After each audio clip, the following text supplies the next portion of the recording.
The sea is dark, not calm, but not wild either. It moves slowly, like it is holding its breath. The boats rise and fall with the waves. Metal sides creak. Water taps against the hull. Inside, men sit close together. Too close. No one speaks much. Some stare ahead. Some look down. Some close their eyes, not to sleep, but to escape the waiting. The smell of salt mixes with fuel and wet cloth. Boots are heavy. Packs pull on tired shoulders. Helmets feel tighter than usual. Each man knows this ride will end soon. No one knows what comes after. They were told the plan. They studied maps. They trained for months. But none of that matters right now. The shore ahead is hidden by mist and smoke. It could be quiet, or it could be ready. Engines slow. The sound changes. Someone grips the side of the boat. Another checks his rifle again, even though he already did it twice. A young face tries to smile, but the smile does not stay. The water grows shallow. Waves hit harder now. The boat rocks. A voice shouts over the noise. Orders are given, but the words feel thin against the wind. Far ahead, faint shapes appear.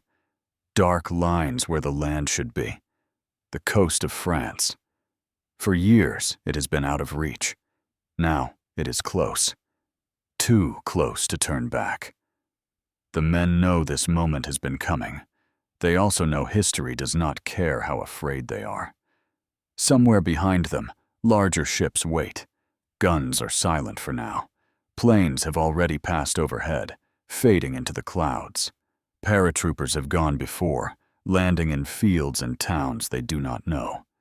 The plan says everything is moving on time. The plan says the defenses will be broken. The plan says this is the way forward. But plans feel weak inside a small boat on a dark sea. A man pulls a letter from his pocket. He does not open it. He already knows every word. Another touches a small photo. A face back home. A reminder of why he came. Or maybe a reason to fear even more. The waiting stretches. Seconds feel like minutes. Minutes feel endless. On the shore, unseen eyes are watching the water. Concrete bunkers face the sea. Steel and wire wait in silence. German soldiers stand at their posts. Some are tired. Some are confident. Some believe nothing can break what was built here. They were told the wall would hold. They were told the enemy would never dare this landing. And if they did, they would fail. The sea does not choose sides. A flare rises in the distance, a brief light. Then darkness again. The sound of distant guns begins to roll across the water, low and deep. It is not close yet, but it is coming. The men in the boats feel it in their chests more than their ears. Hands tighten. Breathing changes. Fear moves quietly from one face to another. Not panic. Not yet. Just the heavy knowledge that life will soon split into before and after. The ramp is still up. The shore is still coming closer. Water sprays over the bow. Cold drops hit faces. A man whispers a short prayer. Another curses softly. No one laughs now. This is not glory. This is not victory. This is the moment before everything breaks open. In this narrow space between sea and land, between hope and doubt, the future of the war hangs in silence. If these boats are pushed back, the door to Europe stays closed. If they move forward, nothing will ever be the same again. The ramp will drop soon. The waiting will end. And when it does, the world will learn why this battle mattered more than anyone could fully understand in that dark hour before dawn. This landing is not just about reaching a beach. It is about opening a door that has been locked for years. On one side of that door stands occupied Europe. Cities under control, families living under rules they did not choose. On the other side stands an allied army that has been waiting, building strength, and searching for a way back in. For the leaders of the allied nations, this moment carries enormous weight. If this landing fails, there will be no quick second chance. Men, ships, and supplies have been gathered from across the ocean. Every delay gives Germany more time to prepare. Every failure costs lives and hope. A defeat here would shake trust between allies and weaken belief in victory itself. For America, this is its largest test yet. Soldiers are fighting far from home, in a land they have never seen. Success would prove they can lead a return to Europe. Failure would raise hard questions about readiness, planning, and the true cost of this war. For Britain, the memory of earlier defeats still lingers. Years of bombing and blockade have hardened the nation, but also exhausted it. This landing is meant to end waiting, to move from defense to action, to show that the long struggle is finally turning outward. For Germany, the stakes are just as high. The Atlantic Wall is more than concrete and steel. It is a symbol, a promise made by Hitler to his people and his army. He has claimed this coast cannot be broken, that any invasion will be destroyed at the water's edge. If this wall fails, the myth of control begins to crack. German commanders know what a successful landing would mean. It would force a war on two fronts. It would stretch men and supplies that were already under pressure. It would bring fighting into towns and fields that have been calm for years. Stopping this invasion is not just a duty. It is a necessity for survival. Both sides understand that this battle is different. This is not a push on a map or a line on paper. This is a gamble with no safe retreat. Once the landing begins, it must succeed. There is no place to hide thousands of men on an open beach. There is no easy way to pull them back under fire. Time matters here more than numbers. If the Allies can land fast and move inland, they can build strength. If they are delayed, even for a few hours, the defenders can respond. Reinforcements can arrive. The narrow window will close. Weather adds another layer of risk. Rough seas can scatter boats. Clouds can hide targets. A wrong forecast can turn careful planning into confusion. The decision to go forward is made knowing nature may not cooperate. This battle also matters because of what it represents to the world. People under occupation are waiting for a sign that help is real, that freedom is not just promised, but coming. A failed landing would crush that hope and tighten control. For soldiers on both sides, the meaning is more personal. For the men in the boats, this is the moment their training becomes real. For the men in the bunkers, this is the test of what they were told to trust. Both are caught inside decisions made far above them. This is why this battle cannot be small. It cannot be limited.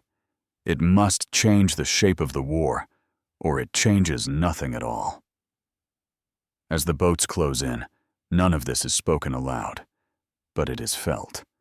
In tight jaws, in shaking hands, in the quiet knowledge that history is pressing down on a single strip of coast. The shore grows clearer now. Shapes sharpen. Obstacles appear in the water. The wall that was meant to stop everything is finally in sight. Behind this moment lies years of waiting and planning. Ahead lies chaos, fear, and choices that will decide far more than who controls a beach. To understand how the world reached this point, we must step back to the years of pressure, preparation, and belief that built toward this single morning when the clock finally ran out. Long before the boats touched the water, the battle had already begun in quiet rooms and crowded camps. Europe had been waiting under a heavy shadow. Cities moved through daily life with caution. Trains ran on time, but fear rode with every passenger. Soldiers stood watch in places that once knew peace. The war felt frozen in place, but pressure was building on all sides. Across the sea, Britain had become a giant staging ground. Airfields filled the countryside. Ports worked day and night. Roads were crowded with trucks carrying men and machines toward the southern coast. Villages learned to live with constant noise. Soldiers arrived from far away, speaking different accents, carrying different habits, but sharing the same waiting. Training was endless. Men practiced landing again and again. They ran across beaches that looked like the real ones. They learned how to move under noise and smoke. They were taught to act even when orders stopped coming. Mistakes were corrected sharply. Time was running short. At the same time, leaders argued and planned. Where to land, when to go, how many men to risk in the first wave. Every option carried danger. A narrow landing would be easier to defend. A wide landing would spread forces thin. Delay meant better weather, but also stronger defenses. Moving too early could bring disaster. The enemy was not blind. German forces had spent years preparing the coast. Concrete bunkers rose along the shoreline. Guns were placed to cover wide stretches of sea. Steel obstacles were driven into the sand and water. Mines were hidden where feet and wheels would land. The Atlantic Wall grew piece by piece, built by forced labor and guarded by tired soldiers.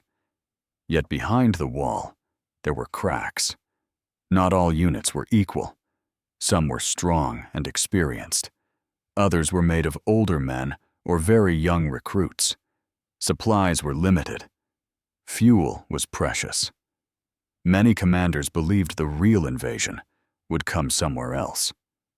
This belief shaped everything. Deception became a weapon. Fake armies were created. False radio messages were sent. Inflatable tanks were placed in open fields. The goal was simple: confuse the enemy. Make them wait in the wrong place. Make them doubt their own eyes. As weeks passed, tension increased.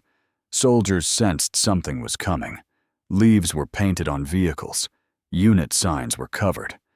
Mail slowed, then stopped. Camps were sealed. No one was allowed to leave. The waiting became heavier than the training. Weather added to the strain. Storms rolled in from the Atlantic. Winds rose. Waves grew rough. A narrow window appeared, then closed again. Commanders stared at reports and charts. A single decision could send thousands forward or hold them back. Delay meant explaining the weight to men already pushed to the edge.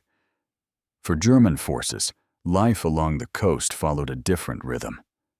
Days were quiet. Nights were long. Drills were repeated. Watches were changed. Some soldiers grew bored. Others grew careless.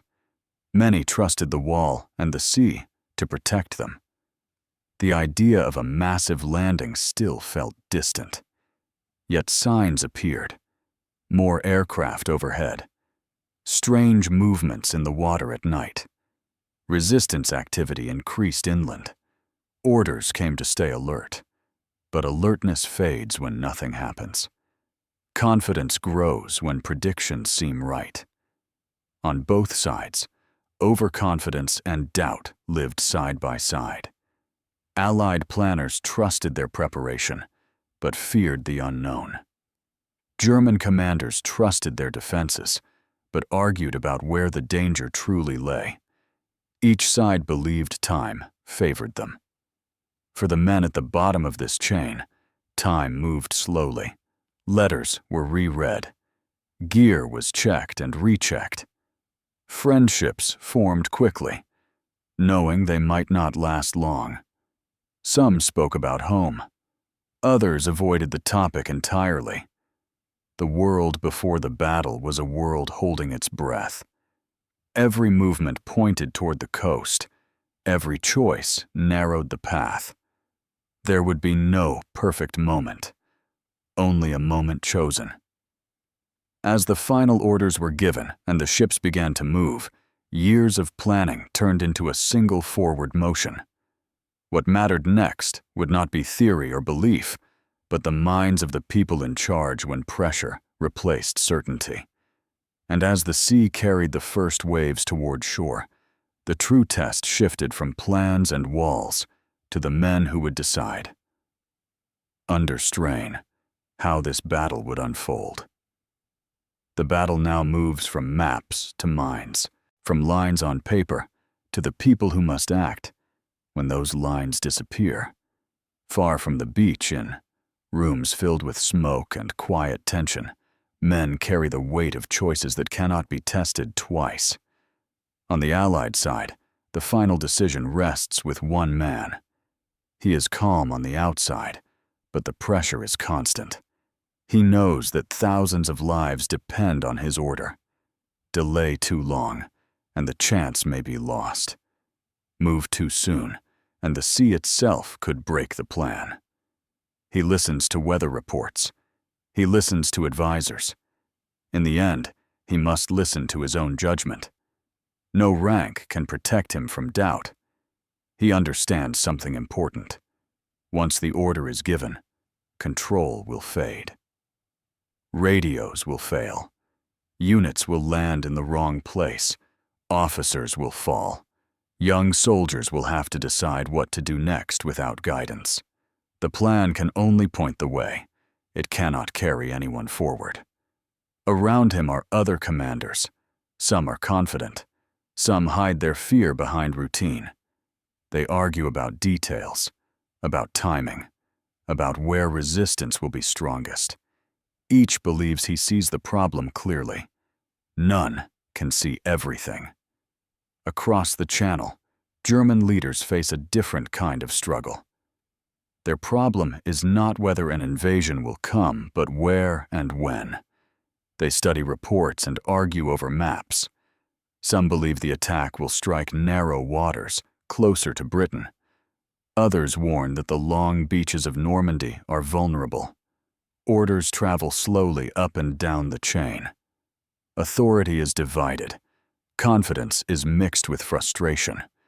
At the center of the German command stands a man who demands control over every major decision. He trusts his instincts deeply. He believes his defenses are strong. He believes the enemy will choose the most obvious path. This belief shapes the entire response. It creates delay where speed is needed. It creates hesitation where freedom of action could matter most. German field commanders along the coast live with limits. They see the gaps in their defenses. They know which units are strong and which are weak. But they do not have full authority to move forces quickly. Requests must be approved. Time slips away during these pauses. On both sides, experience shapes thinking. Allied leaders remember earlier failures, landings that went wrong, plans that collapsed under fire. They push for flexibility, but they still rely on timing and coordination. German leaders remember years of holding ground. They trust fixed positions. They trust the wall. Fear exists at every level, but it looks different.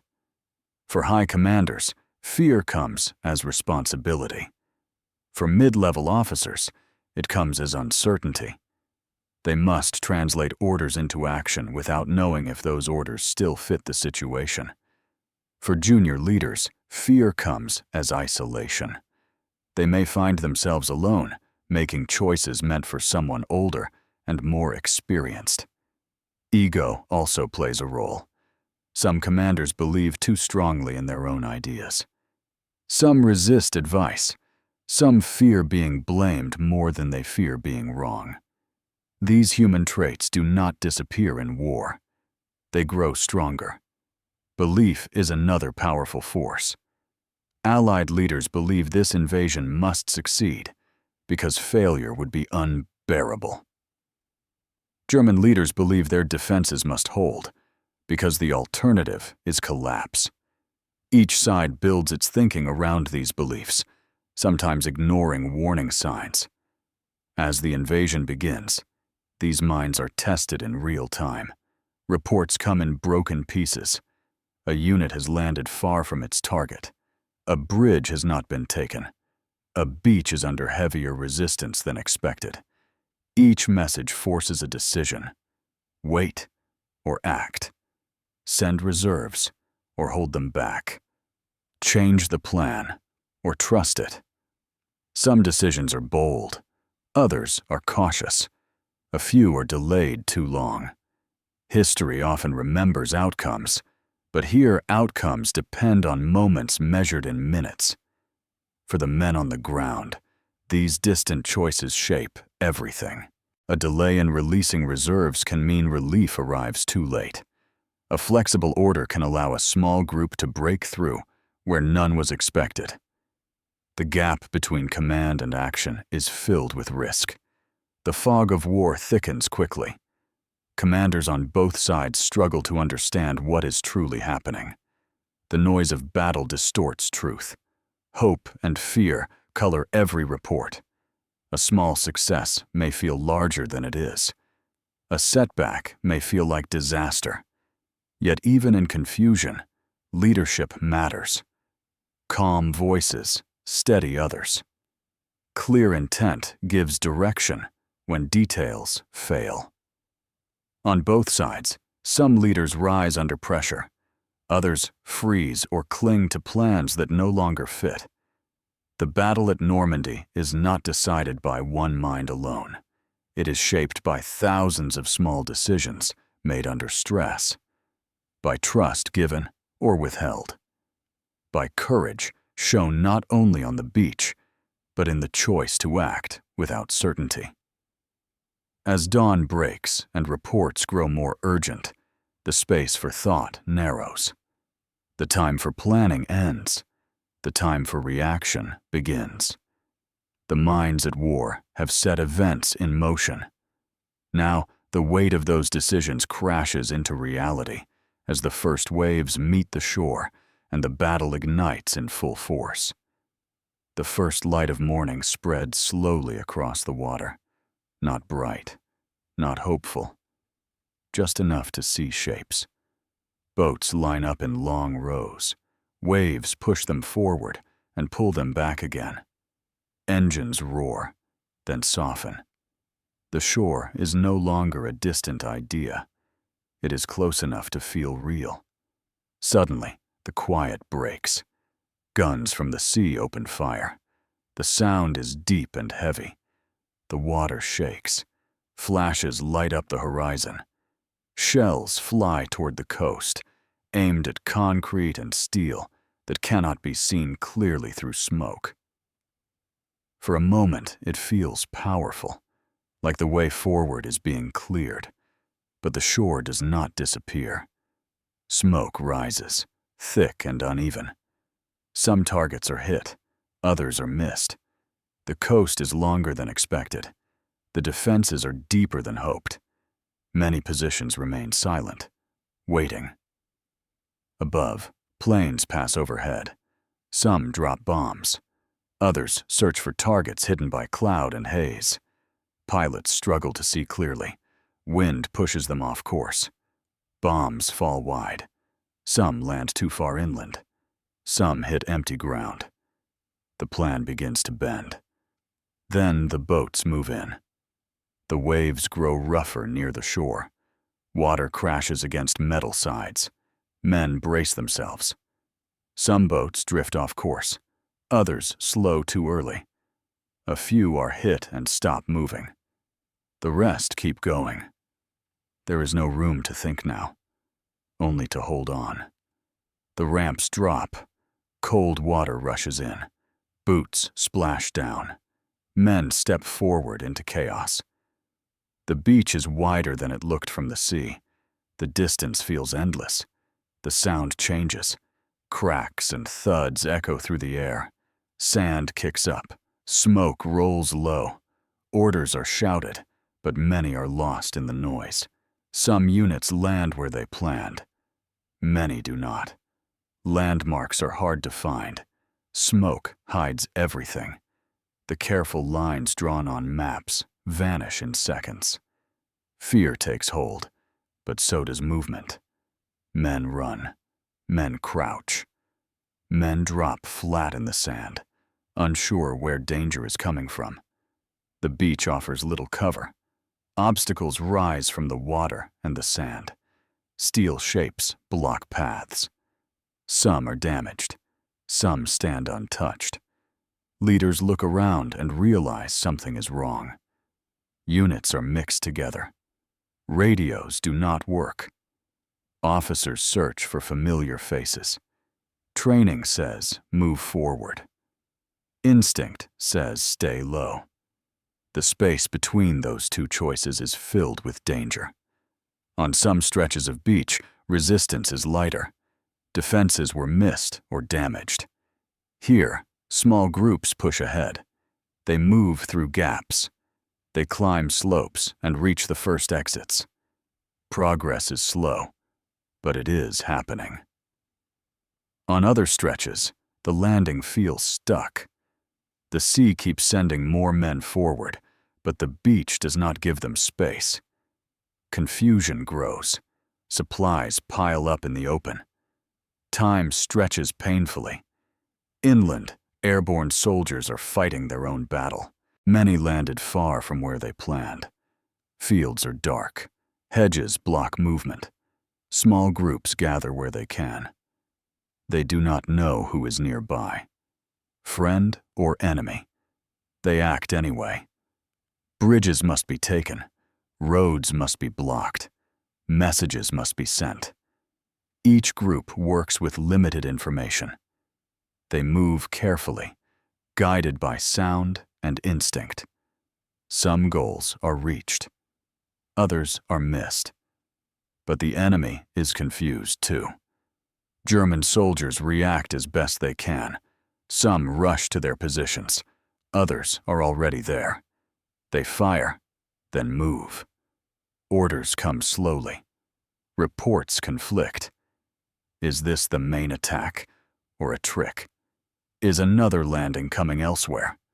Commanders struggle to see the whole picture. Communications fail. Lines are cut. Smoke hides the sea. The scale of the landing is hard to believe. Some think it will fade. Others sense something larger. Reserves wait inland. Orders to move are delayed. Authority is unclear. Time slips away. Every minute matters now, but minutes are lost in uncertainty. Back on the beach, leadership shifts. Junior officers step forward. Some take charge without orders. They point. They shout. They gather whoever is nearby and move. Training turns into action. Action creates momentum. Small breakthroughs begin to form. A bunker is bypassed. A wire line is cut. A path up the slope is found. None of these moments feel heroic. They feel desperate. But they change everything. Naval fire adjusts. Spotters signal targets. Some guns fall silent. Others continue to fire. The sea keeps sending waves of men and supplies. The beach begins to breathe. Not safe, but alive. Medics work where they can. They move quickly. They focus on the living. There is no time for reflection, only for motion. German defenders face pressure from multiple directions. Airborne units appear where they were not expected. Roads are blocked. Messages are delayed. The idea of a clean defense begins to fade. By mid-morning, the battle has no single shape. It is a series of small fights, spread across fields, beaches, and villages. Each one feels isolated. Each one matters. Allied commanders receive reports that do not agree. Some beaches are moving forward. Others are struggling. Losses are heavier than planned, but the landings are holding. The beachheads are fragile, but they exist. German commanders face the same confusion. They cannot tell where to strike back. They wait for clearer signs. Those signs never fully come. The fog of war is complete now. What decides this day is not one massive charge or one perfect plan. It is endurance. It is the choice to keep moving when the plan breaks. It is the refusal to stop. By afternoon, more exits are open. More men are inland. The beach is no longer the edge. It is a supply line. Still dangerous. Still exposed. But working. The Atlantic Wall has not fallen everywhere, but it has been crossed. No one on either side knows how this will end yet. The day is far from over, but the invasion is alive, and that alone changes everything. As the sun climbs higher, the battle shifts again, from landing to holding, from survival to decision. The next moments will depend on choices made under pressure, where small actions can still tip the balance of an entire war. As the fighting spreads inland, the battle reaches a fragile point. Nothing is settled yet.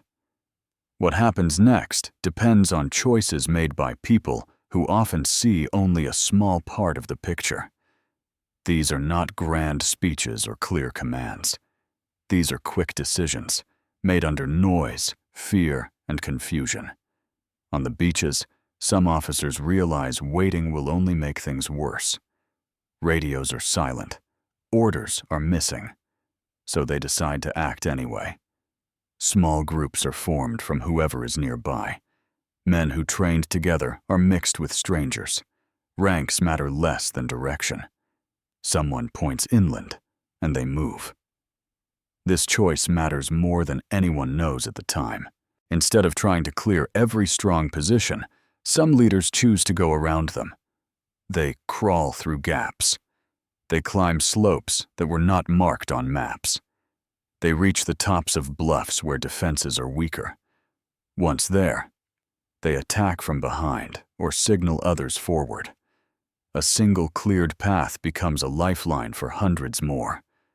On other stretches, hesitation costs time. Units wait for support that arrives late, or not at all. Supplies pile up where they are most exposed. Confusion grows. These delays do not mean failure, but they raise the price of every step forward. Inland, airborne soldiers face their own turning points. Many are far from their targets. Some land alone. Some gather in groups of 2 or 3. They must decide whether to search for their units or act on their own. Those who act quickly create pressure far beyond their numbers. A small group blocks a road. Another holds a bridge longer than expected. These actions slow German movement and add to the sense that the enemy is everywhere. This confusion spreads upward through the chain of command. German field officers face hard choices too. They see the landings. They hear reports of fighting inland. Some want to move reserves immediately. Others are told to wait. Authority is unclear. Orders conflict. Precious hours pass as requests move up the chain. One decision stands out: the delay in releasing armored units. Some commanders believe the landing is a distraction. They wait for proof of the main attack elsewhere. Others believe Normandy is the real blow, but lack the power to act alone. This pause gives the beachheads time to grow. Weather also plays its part. Clouds lift in places, allowing better air support. Seas calm slightly, letting more supplies reach shore. These small changes help stabilize the landing. Had they gone the other way, the outcome could have shifted. At sea, naval commanders adjust fire. Instead of following the original plan, they move closer to shore. This is risky. Ships enter shallow water. They become targets. But the closer fire helps silence key defenses. This decision opens space where none existed before. Communication remains poor, but intent becomes clearer. Allied leaders understand one thing: the landings have not failed. That alone is enough to keep pushing. Reinforcements continue to come ashore. Engineers work under pressure to clear paths and build exits. Each cleared obstacle changes the flow. German commanders struggle to regain control. Some local counterattacks are launched, but they lack coordination. Air support is limited. Fuel is short. Roads are blocked by airborne units and damaged bridges. The idea of pushing the enemy back into the sea becomes less realistic with each hour. For soldiers on both sides, time feels strange. Hours pass without clear progress. Then, suddenly, a breakthrough happens. A hill is taken. A road opens. A message finally gets through. These moments feel small, but they shift momentum. Mistakes are made everywhere. Units move the wrong way. Orders are misunderstood. But bravery also appears in quiet forms. A runner carries a message through danger. A medic stays longer than planned. A leader stands up when everyone else is down. Chance plays its role too. A shell misses its mark. A patrol turns left instead of right. A unit lands slightly off course and avoids heavier resistance. War does not follow clean logic. It bends around human choice and luck. By late afternoon, the shape of the battle begins to change. The beaches are no longer the main focus. Fighting moves into villages, fields, and hedgerows. The enemy is no longer a wall. It is a moving force, reacting and adjusting. Allied commanders begin to see the larger picture. The landings are uneven, but they are connected. The gaps between beaches are narrowing. Supplies are flowing. Air power is increasing. The question is no longer if they can stay, but how far they can push. German leaders face a harder truth. The invasion is not fading. It is growing. The delay in early decisions has cost them the chance to strike a single, focused blow. Now they must fight a spreading battle with limited options. None of this is clear to the men on the ground. They know only their own stretch of road or field. They know exhaustion. They know hunger and thirst. They know the weight of the day pressing down on them. As night approaches, the urgency does not fade. Holding ground becomes as important as taking it. Both sides prepare for what comes next. The battle has reached a point where survival depends on endurance, not surprise. The turning points of this day are not marked by flags or announcements. They are marked by silence after noise, by ground held through the night, by decisions that can't be undone. The cost of those decisions is about to be felt most deeply by the people who carried them out, as the battle's human weight settles in and the meaning of survival becomes painfully clear. As night settles over Normandy, the noise slowly fades, but the weight of the day does not. The ground is uneven and unfamiliar. Fields stretch into darkness. Villages sit half-lit, half-silent. For many, this is the first quiet moment since dawn. It should bring relief. Instead, it brings reflection. Men sit where they stopped moving. Some lean against walls. Some lie flat, too tired to adjust their gear. Muscles ache from tension held too long. Throats are dry. Hands shake, not from cold, but from release. The body finally understands what the mind pushed aside. Fear does not leave when the fighting slows. It changes shape. Now it is fear of the night, fear of the next sound, fear of what morning may bring. Every shadow feels close. Every noise feels important. Sleep comes in short pieces, broken by sudden alertness. Medics move quietly through the darkness. They work by touch and low light. There is no time for words, only quick decisions. Who can be helped now? Who must wait? Who can move on their own? These choices are heavy, but they are made without pause. Some soldiers search for familiar faces, friends they trained with, friends they shared meals with only days ago. Sometimes they find them, sometimes they do not. No one speaks much when the answer is clear. Letters are pulled from pockets again. Some are finally opened, others remain folded. A few men write short notes in the dark, unsure if they will ever be read.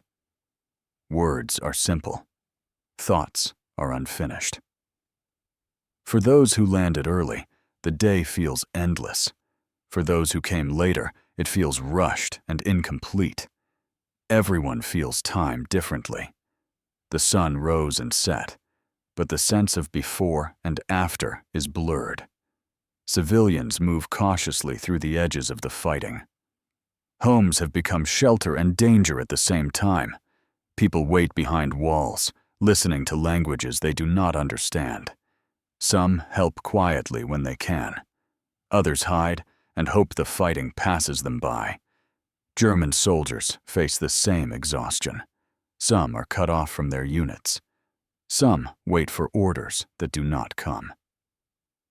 Confidence built over years of defense has been shaken in a single day. They hold positions, but the sense of control is gone. For them, too, fear settles in. Not fear of one moment, but fear of what this invasion means.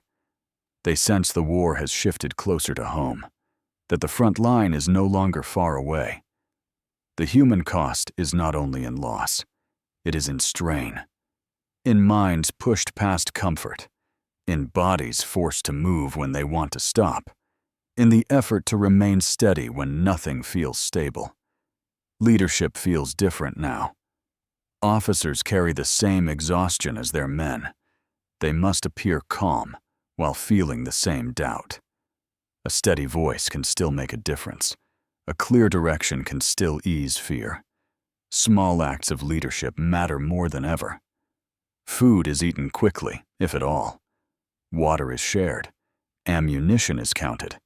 Supplies are moved forward by hand when vehicles cannot pass. Each task feels heavier than it should because energy is gone. Some men replay moments from the day. A wrong turn, a sudden sound, a choice made without time to think. Others push memory away, focusing only on what comes next. There is no right way to carry this weight. The ground itself holds the marks of the day. Tracks in the sand, broken obstacles, equipment left where it fell. These signs are quiet now, but they tell a story that will remain long after the sounds move on. As the night deepens, both sides prepare. Defensive lines are set where possible. Listening posts are placed. Patrols move slowly, testing the dark. No one feels secure, but everyone adapts. What unites all of them is survival. Not victory, not defeat, just getting through the night, just holding on until morning. The cost of the battle is measured not only in numbers, but in endurance spent, in innocence lost, in the way silence now feels different than it did before dawn. When the sky begins to lighten again, those who are still standing will face a new question, not whether they can land, but whether they can hold. Not whether they can advance, but whether they can endure what comes next. The answer to that question will shape how this day is remembered, not just as a landing, but as a turning point where survival itself became the first form of victory. Morning returned slowly, without ceremony. The light reveals ground that looks different now. Familiar shapes are gone. New paths have been cut through fields and villages. What was once a coastline is now a fragile foothold. No clear victory is announced. No flag marks a final line. What exists instead is presence. Allied forces are still here. They did not wash back into the sea. They are standing, moving, and bringing more behind them. That alone carries meaning. On the beaches, the work continues. Supplies come ashore in steady waves. Vehicles roll forward where paths allow. Engineers repair what they can and build what they must. Each crate unloaded, each road opened, makes the position stronger.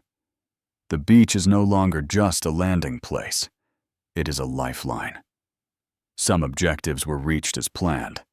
Others were not. A few towns remain out of reach. Some roads are still blocked. Losses are heavier than expected in places, but the overall shape holds. The foothold remains connected. The enemy has not pushed it back. For many soldiers, the feeling is not triumph. It is relief mixed with exhaustion. They are alive. They are still moving. That feels like success enough. The idea of victory is distant and unclear. Survival feels immediate and real. German forces pull back in some areas. In others, they hold firm. Counterattacks are attempted, but without unity. Air support is limited. Fuel and movement are restricted. The chance to strike hard and early has passed. Now the fight becomes one of containment and delay. Commanders on both sides take stock. Allied leaders see uneven progress, but they also see something crucial. The landings have linked together. The beachheads are no longer isolated. Reinforcements can arrive faster than they can be stopped. The door to Europe is open, even if only a little. German leaders face a harder reality. The invasion was not a trick. It was not a test. It is the main effort. The defenses did not fail everywhere, but they failed enough. Regaining control will require time,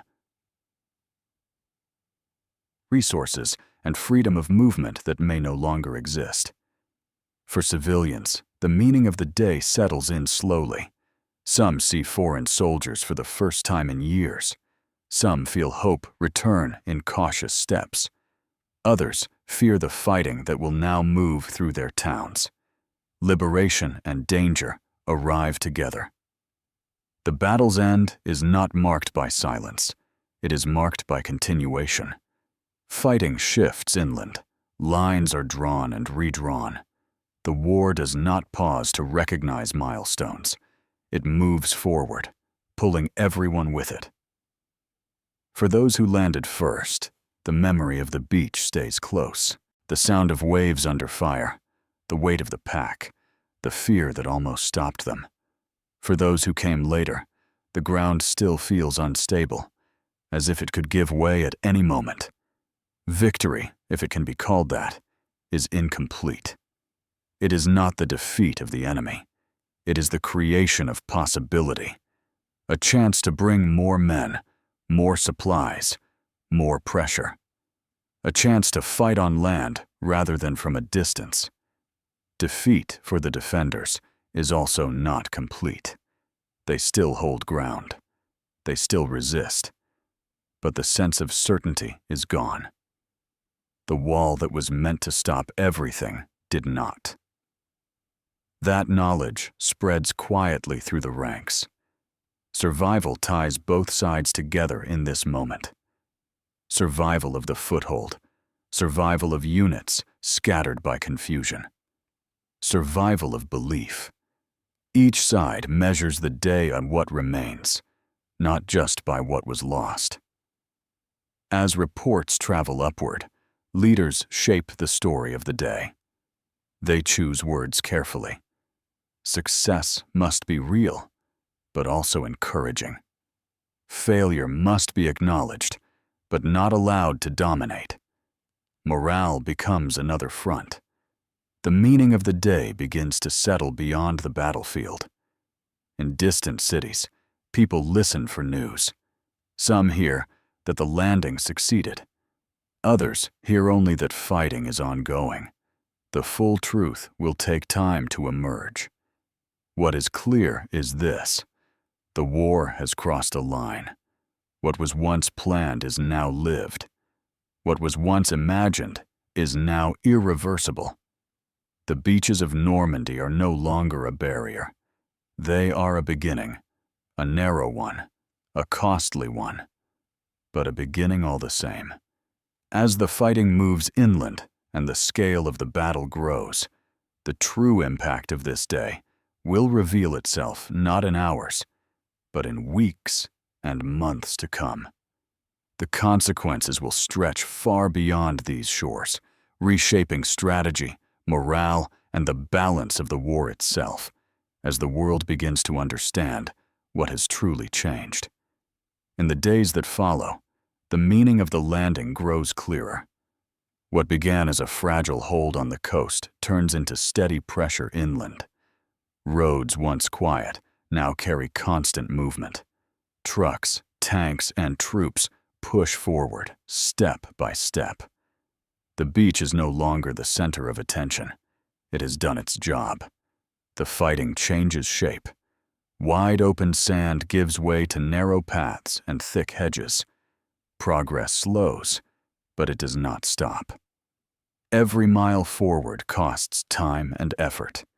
The enemy resists hard, but the direction of the war has shifted. The Allies are no longer knocking at the door. They are inside the house. For the Allied command, Normandy becomes a race against time. Supplies must arrive faster than the enemy can react. Ports are damaged or out of reach. Everything depends on keeping the flow moving across open beaches. Engineers work without pause. Temporary harbors rise where none existed before. What seems impossible becomes necessary, and necessity drives action. Air power begins to press its advantage. Roads are watched. Movements are slowed. German units struggle to shift forces quickly. Every delay adds pressure. Every delay favors the attacker. German commanders now fight with limits they cannot escape. Fuel is scarce.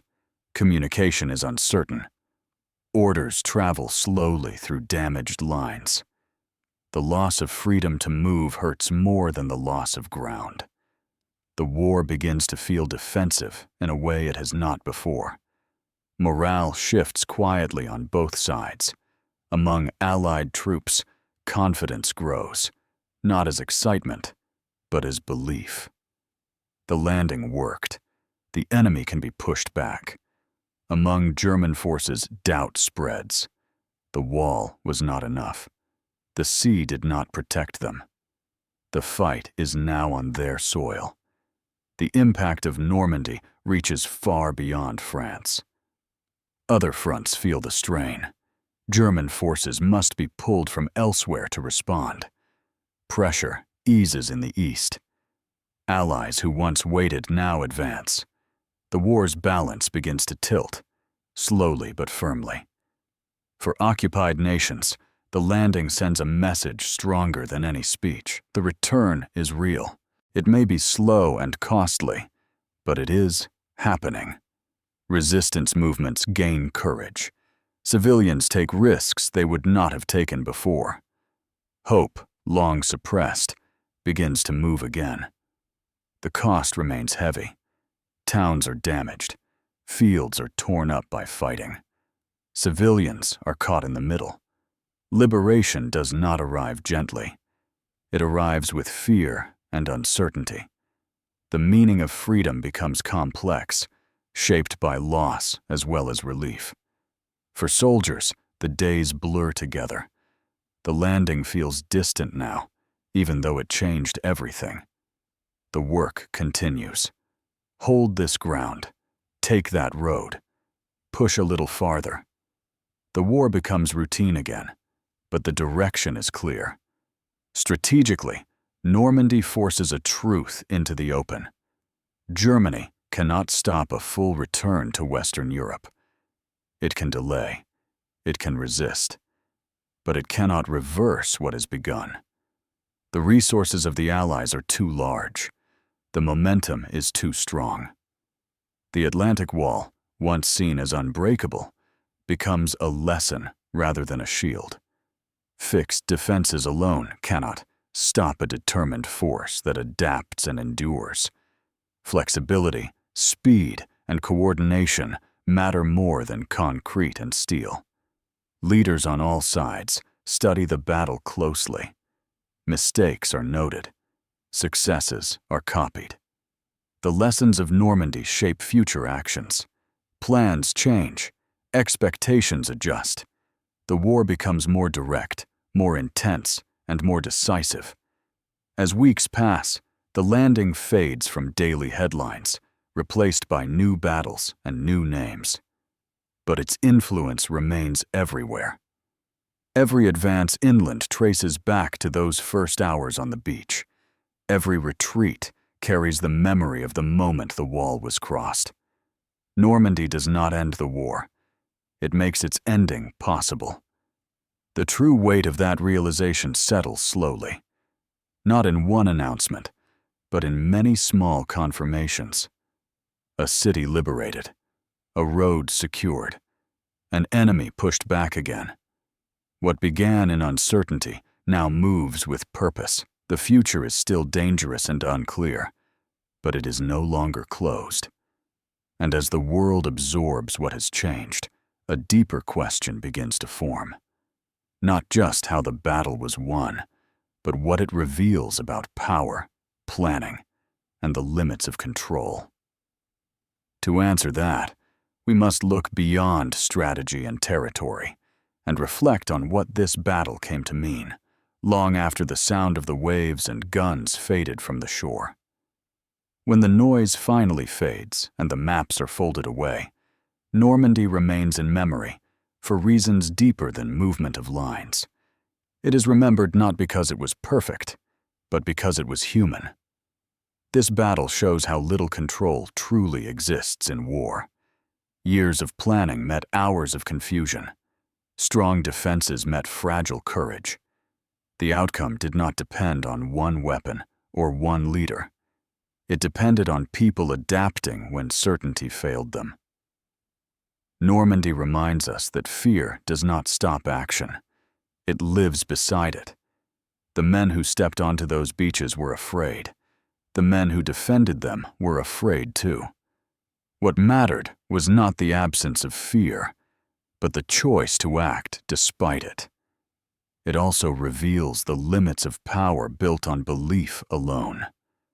The Atlantic Wall was strong, but it was rigid. It could not think. It could not adjust. Against a force willing to bend, learn, and endure, it could slow the tide, but not stop it. Leadership here was not always loud or visible. Often, it was a quiet decision. A junior officer moving forward without orders. A commander choosing not to wait. A sailor steering closer to shore than planned. These moments rarely appear in reports, yet they shape history. Normandy teaches that timing can outweigh strength. Hours mattered more than numbers. Delays mattered more than losses. A decision made too late could change everything. A decision made early, even imperfectly, could open the way. The battle also carries a warning. Success came at great cost. Lives were altered forever. Towns were changed. Freedom arrived alongside grief. Remembering Normandy means holding both truths at once, the necessity of the fight and the price it demanded. For the world, the landing became a symbol, a proof that occupation was not permanent. That distance could be crossed, that even the strongest defenses could be challenged. This belief traveled faster than armies ever could. For those who were there, the meaning was simpler. They survived a day they were not sure they would see the end of. They carried its weight forward, often without words. The beach stayed with them long after the war moved on. Normandy stands as a reminder that history does not turn on certainty. It turns on moments where people act without knowing the outcome, where hope and fear exist together, where the future depends on staying upright just a little longer. The war continued after Normandy. Many battles followed. Many lives were still lost. But the direction was set. The door was open, and it could not be closed again. In the end, Normandy is not only about invasion or defense. It is about the fragile strength of human resolve, about how decisions made under pressure echo far beyond their moment. The waves still reach the shore today, calm and steady. They carry no sound of battle. But the ground remembers. And so does history. Even now, when the beach is quiet and the water moves gently, the story does not fade. It lingers in the choices made when nothing was certain, in the silence that followed the noise, in the understanding that history is shaped by people who move forward without knowing if the ground will hold. Normandy shows that wars are not decided only by strength. They are decided by patience, by timing, and by the ability to accept risk. The invasion worked not because it was flawless, but because it continued after flaws appeared. When plans broke, people adjusted. When fear rose, action followed. This battle also reminds us that victory is rarely clean. It arrives unevenly. It asks more than expected. The cost is carried long after the goal is reached. Remembering Normandy means honoring effort as much as outcome. It means seeing the human face behind every advance. For leaders, Normandy became a lesson in humility. Control can guide, but it cannot command reality. For soldiers, it became a lesson in endurance. Courage is not a single moment. It is a series of small steps taken under pressure. For the world, the meaning was clear. The war had changed direction. What once felt distant became possible. What once seemed fixed began to move. Hope did not arrive suddenly. It arrived slowly, carried forward by persistence. The battle's legacy lives not only in museums or books, but in the understanding it left behind. That even the strongest walls can be crossed. That cooperation matters. That belief must be supported by action. Normandy endures because it speaks quietly and honestly. It does not promise easy answers. It offers a reminder that history turns when people choose to act together, despite fear, despite doubt, and despite the weight of consequence. The shore stands calm today, but its silence carries memory, and that memory continues to shape how the world understands courage, sacrifice, and the fragile power of human choice. What remains most powerful is not the scale of the landing, but the meaning carried forward. Normandy asks us to remember that progress often begins in uncertainty. That change rarely announces itself with clarity. It starts quietly, with people doing what they believe must be done, even when the outcome is unclear. This battle teaches that unity is not automatic. It is built under strain. Different nations, different voices, different fears moved toward one goal. That movement mattered. It showed that shared purpose can overcome distance, doubt, and delay. It also teaches restraint in memory. to remember without pride that blinds, to honor without forgetting the cost, to speak of courage without turning it into spectacle. The strength of Normandy lies in its honesty. The calm shore today invites reflection, not on triumph alone, but on responsibility. The responsibility to learn from the past, to recognize the limits of force, to value preparation, patience, and cooperation over certainty and pride. History does not ask us to relive the fear of that morning. It asks us to understand it, to see how fragile moments can shape the future, to remember that the path forward is often made by ordinary people facing extraordinary pressure. Normandy endures because it reveals a truth that reaches beyond war. That when the moment arrives and the choice must be made, moving forward together can change the course of history. And that is why this shore still matters, not as a battlefield, but as a reminder of what human resolve can accomplish, even when the sea is dark, the way is unclear, and the future depends on one step taken at a time.